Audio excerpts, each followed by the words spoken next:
भारत गौरव आचार्य श्री पुलक सागर जी गुरुदेव के प्रवचन और लेटेस्ट धार्मिक भजन व कार्यक्रम निशुल्क देखने व सुनने के लिए हमारे YouTube चैनल जीन शरणम मीडिया को आज ही सब्सक्राइब करें और सबसे पहले देखने के लिए बेल आइकन पर क्लिक जरूर करें। किताबें कुछ नहीं बोलती, फिर भी जब जब पढ़ो तो लगता है मुझसे बातें कर रही हैं। ध्यान रखिएगा, सबसे अच्छी दोस्त किताब। किताबों को दोस्त, मैंने किताबों से दोस्ती कर ली। दुनिया के दोस्तों की कोई भरोसा नहीं, ये कब पलट जाएं। आज दोस्त हैं, कल दुश्मन बन जाएं।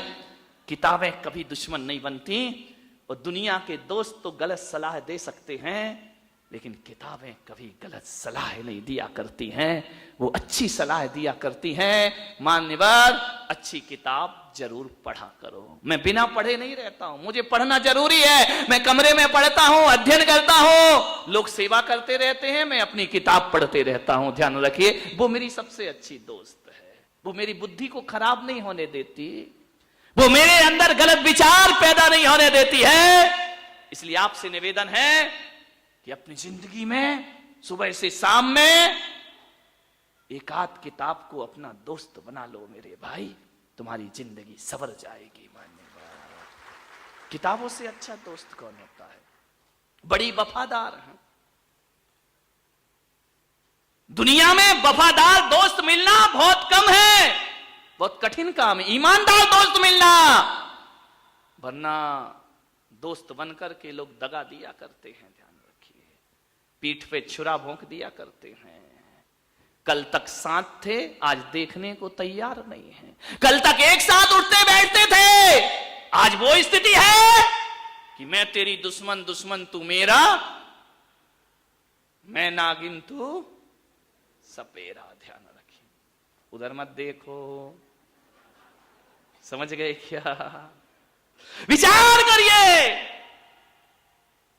दोस्त वफादार, लोग कहते हैं आजकल ईमानदार दोस्त नहीं मिलते, आजकल वफादार दोस्त नहीं मिलते। मिलते हैं, ढूंढो, मिलेंगे, जरूर मिलेंगे। इस दुनिया में ईमानदारों की कमी नहीं है। मैं आपसे निवेदन कर रहा हूं, ईमानदार और वफादार दोस्त देखने को भटकते रहोगे जिंदगी भर। पूरा बारामती घूम लोगे, एक भी ईमानदार दोस्त नहीं मिलेगा तुमको। पूरा हिंदुस्तान घूम लो, एक भी ईमानदार दोस्त नहीं मिलेगा तुमको।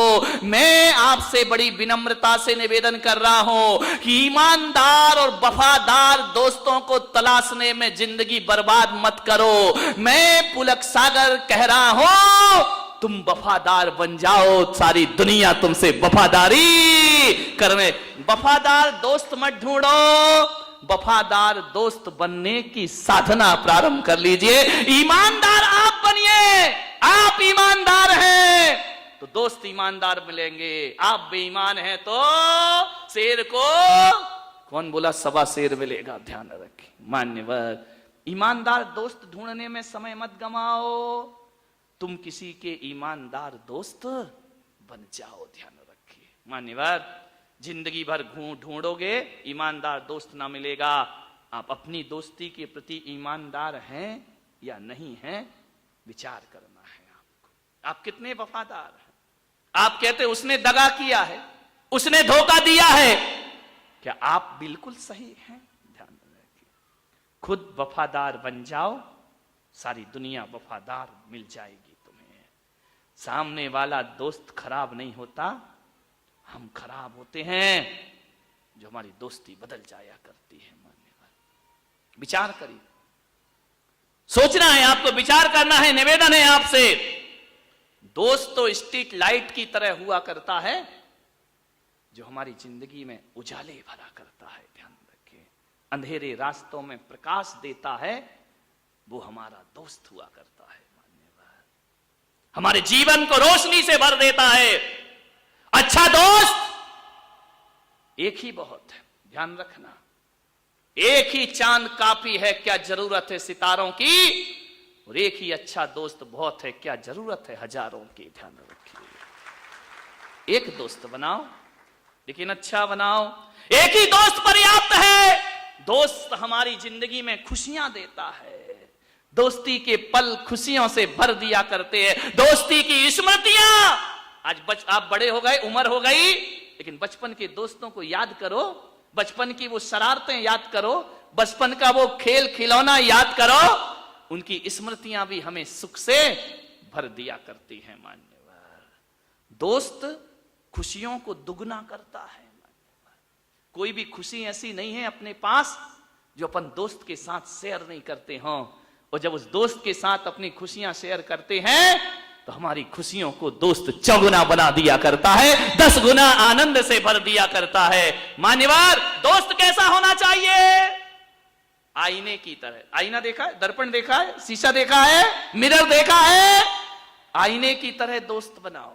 आईना कैसा होता है मालूम है? आईने को जब आप देखते हैं और दुनिया को देखो और आईने को देखो, आईना बड़ा वफादार है। आप हंसते हो तो आईना बोलो रोता है या हंसता है? हंसता है ना। आप रोते हो, आईना भी रोता है। आप चिढ़ाते हो, आईना भी चिढ़ाता है। आप हेयर स्टाइल चेंज करते हो, आईना भी चेंज कर लिया करता है। ध्यान रखिए, सच्चे दोस्त आईने की तरह होते हैं। वो हमारे आंसुओं पे हंसते नहीं हैं, हम रोते हैं तो वो भी रोने लगते हैं, और हम हंसते हैं तो वो भी हंसे। हमारा सुख उनका सुख हुआ करता है, हमारा दुख उनका दुख हुआ करता है। दुनिया के लोग तो ऐसे हैं, अगर रोगे तो हंस देगी दुनिया, और हंसोगे तो भी हंस देगी दुनिया। मिरर की तरह दोस्त होना चाहिए। हमारा दुख उसका दुख होना चाहिए, उसका सुख हमारा सुख होना चाहिए। जो एक दूसरे के सुख को काटते हो वो दोस्त होने के लायक नहीं हुआ करते हैं। मान्यवर, ध्यान रखना, दर्पण तो वो होता है कि खुद टूट भी जाए तो भी हमारा चेहरा नहीं तोड़ा करता है। ध्यान रखिए, सच्चा दोस्त वो होता है जो खुद टूट कर भी अपने दोस्त को जिंदा रखता है, मजबूत बना करके रखता है। दोस्त वो हुआ करते। दोस्त कैसे होना चाहिए? कभी वो देखिए, युद्ध में एक ढाल होती है और एक तलवार होती है, देखा है? युद्ध के मैदान में एक ढाल होती है, एक तलवार होती है। जो ढाल होती है वो पीठ के पीछे रहा करती है, तलवार कहां रहती है? आगे रहती है। ध्यान रखना, दोस्त तो ढाल की तरह होना चाहिए। यूं तो अच्छे दिनों में ढाल पीछे रहा करती है, लेकिन जब कोई वार करता है तो ढाल पीछे से आगे आ जाया करती है। दोस्ती ढाल की तरह होना चाहिए कि कोई हम पर अटैक करे तो ढाल पीछे नहीं आगे आ जाए। सच्चा मित्र सुख में पीछे होता है, लेकिन सच्चा मित्र दुख में हमारे आगे आ जाया करता है, हमारे सामने। तुलसीदास ने कहा, आपतकाल परखिए चारी, साहस मित्र धर्म और नारी। जब बुरे दिन आए, विपत्ति के दिन आए, 4 लोगों की परीक्षा कर लेना। मेरा धर्म कौन सा है, मेरा मित्र कौन से हैं, मेरा साहस और मेरी अच्छी पत्नी की पहचान अच्छे दिनों में नहीं, बुरे दिनों में हुआ करती है। ध्यान रखना, अच्छी पत्नी कौन? राम को वनवास हुआ, सीता ने कहा मैं भी चलूंगी। राम ने कहा नहीं देवी, तुम्हें वनवास नहीं मिला है, मुझे मिला है। पिता ने मुझे वचन दिए हैं, तुम नहीं चलोगी, तुम राजकुमारी हो। सीता ने कहा मैं कुछ भी हूं। नारी का धर्म है पति की परछाई बन करके रहना। ध्यान रखिए, सीता ने राम से कहा कि आर्य पुत्र, पति को वनवास हो तो पत्नी को अलग से नहीं मांगना पड़ता है।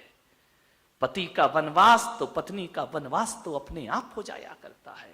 राम ने कहा कि लेकिन सीता, जंगल में भयंकर जानवर होंगे, कांटे होंगे, कंकर होंगे, वर्षा होगी, पानी होगी, तुम इतनी सुकुमार कैसे सहन करोगे? जाते हैं, सीता ने क्या कहा, हमारे देश की बेटी ने क्या कहा कि हे प्रभु, मैं तुम्हारे साथ जंगल में चलूंगी, जैसा रखोगे वैसा रहूंगी, जैसा कहोगे वही करूंगी। तो बोले फिर भी इतने कष्ट कैसे सहोगी? तो सीता ने कहा कि यारे पुत्र, मैं तुम्हारे साथ चलूंगी जंगल में, मैं अपना धर्म निभाऊंगी। क्या धर्म है नारी का?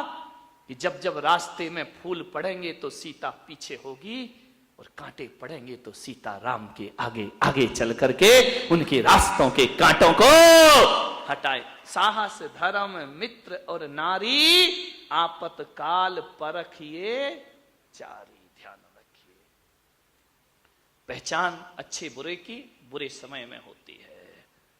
अच्छे समय में तो सब साथ देते हैं, बुरे समय में सब पीछे हो जाते हैं। ध्यान रखिए। कभी देखी तुमने अर्थी देखी है? नहीं देखी? देख लेना, बहुत इंपॉर्टेंट विषय है, अपना भी नंबर आएगा।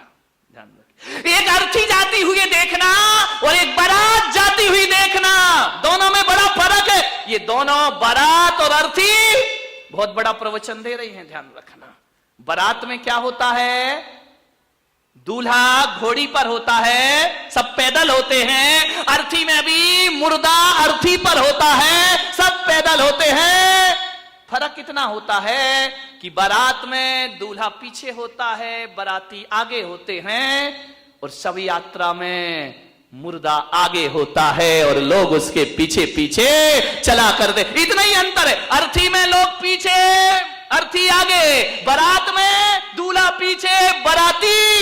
इसका मतलब यही है, समझ लेना बारामती वालों, कि खुशियों में लोग आगे रहेंगे और तुम्हें पीछे कर देंगे, और जब दुख पड़ेगा तो दुनिया आगे पीछे हो जाएगी और तुम्हें आगे आगे चलना। अर्थी कहती है कि ये दुख का समय है, दुनिया पीछे दुख में है, अर्थी आगे दुख में है, और सुख में दूल्हे को पीछे डालते हैं और लोग आगे आगे चला करते हैं। ध्यान रखिए, समझ लीजिए, ये दुनिया सुख में साथ देने वाली है, दुख में कोई भी हमारे साथ आने वाला नहीं है। ध्यान रखना।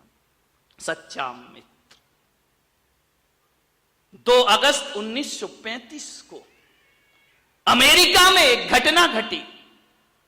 2 अगस्त 1935 को एक घटना घटी।